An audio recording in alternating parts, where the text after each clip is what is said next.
पुंछ में लगातार इस वक्त भी शेलिंग हो रही है, आवाजें सुनाई दे रही हैं, लेकिन वो मकामात जिनको महफूज समझा जाता था, जिनमें एक सुरन कोट आता था, वो भी गुज़श्ता रोज से तशवीशनाक हालात में है। गुज़श्ता रोज से लगातार यहाँ पर शेलिंग हुई है और बहुत से घर जो है वो डैमेज हुए हैं। लेकिन खुशकिस्मती की बात ये है कि इस दौरान कोई भी जानी जो है वो नुकसान नहीं हुआ है। हालांकि लोगों के घर तबाह हुए हैं।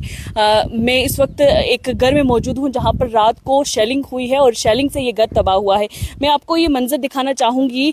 ये सुरनकोट में बेले का इलाका है जहाँ पर रात को शेलिंग हुई है और शेलिंग के दौरान जो है ये घर तबाह हुआ है। इस घर के अंदर लोग भी थे और खुशकिस्मती ये रही कि किसी भी जानी नुकसान की कोई खबर नहीं आई है, कोई जख्मी नहीं हुआ है।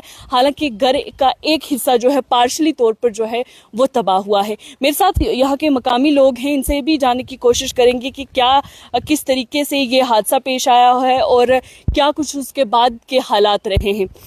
मुझे बताएंगे घर किसका है? ये घर हाजी मोहम्मद यूनुस का है। अच्छा। हाजी मोहम्मद यूनुस का है, वो सऊदी में है।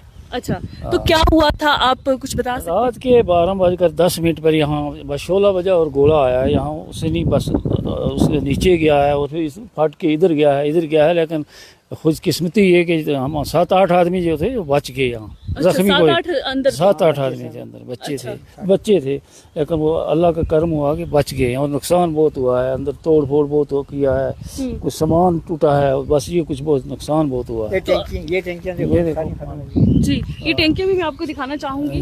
कैमरा पैन करके दिखाएं कि ये इस वक्त जो ये रात के मनाजर हैं जब ये यहाँ पर शेल गिरा है। उसके बाद मकान का एक हिस्सा जहाँ एक तरफ धस गया है, गिर गया है, टूट गया है, दूसरी तरफ आप टैंकी का हाल देख सकते हैं और अंदाजा लगा सकते हैं कि किस कदर ये जबरदस्त धमाका था जिसने अपनी लपेट में इस इलाके को लिया। और इस इलाके के जो लोग थे वो किस तरह गमगीन थे, किस तरह से जो है वो खौफजदा थे।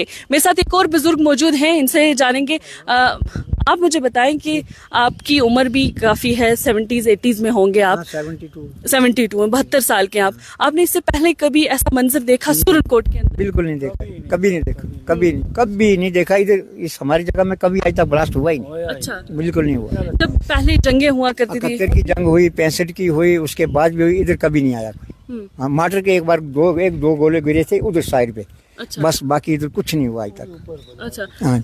तो मुझे बताएं उसके बाद का क्या माहौल है, क्योंकि ये घर के लोग जो हैं यहाँ पे 10 मिनट पर जिस वक्त जब ब्लास्ट हुआ उस वक्त मैं अपने मकान के बरामदे में बाहर आया था। साथ में वो मेरी बीवी भी थी। अच्छा। पता ऐसा लगता था कि जैसे बादल गरजते चमकते हैं ना, हाँ। ऐसे चमक आई तो इधर ब्लास्ट हुआ।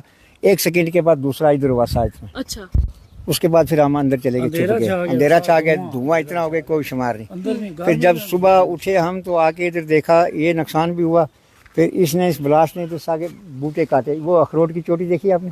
जी जी। उधर से वो उधर आड़ू का बूटा। अच्छा, ये ब्लास्ट की वजह से? ये ब्लास्ट गया सारा, इसने काटे। इसके छरे मेरे मकान के बरामदे में गए। अच्छा। ये जो मकान है ना, इस गेट के अंदर एक दरवाजा है लकड़ी का। अच्छा। वो उड़कर पीछे चला गया, वो भी टूट गया साफ, देख लेना सोचा। बाकी इधर ये खोल टूटा, उस उपले मकान के शीशे टूटे, ये नीचे जो है शायद गाड़ी वाला इसको सुराख करके आगे से निकल गया। ये सब इसी एक धमाके से हुआ। इतना जबरदस्त धमाका मैंने आज तक नहीं देखा अपनी उम्र में। आपने अब यहाँ से लोग जो है वो नकल मकानी लगातार कर रहे हैं। सुबह अपना बाल बच्चा लेके श्रीनगर चली गई। इसका घर वाला उधर आर्मी में है, उसने बुलाया तुम इधर गाड़ी लेके वो चले गए। ये भी इधर पार चले गए, कहीं दूसरे भी आगे से चले गए। 1-2 आदमी हम रह गए, देखें क्या करें। तो अभी क्या लगता है आपको, ये जगह आपको छोड़कर किसी महफूज मकाम पर चले जाना चाहिए? नहीं जा सकता हूँ, बाकी जगह जाते हैं जा सकते हैं। महफूज कौन सी जगह है? कोई भी नहीं। सुरनकोट अभी तक महफूज था और रात से वो भी गैर महफूज हो गया। कौन से भी लोग यहाँ पे आए थे, यहाँ से भी फिर भागने लगे बेचारे। कोई लोग यहाँ से चंदीमार डुगरे चले गए, कुछ इधर पार गुंसल चले गए, कुछ सांगला में चले गए, शिफ्ट हो गए। बस 1-2 घर रह गए हम इधर अभी, बाकी बस क्योंकि हमें माल मवेशी छोड़ के जा नहीं सकते, भैंसे हैं हमारे पास, उनको कहाँ छोड़ेंगे फिर भागे जाएंगे, इसलिए मुश्किल हो गया।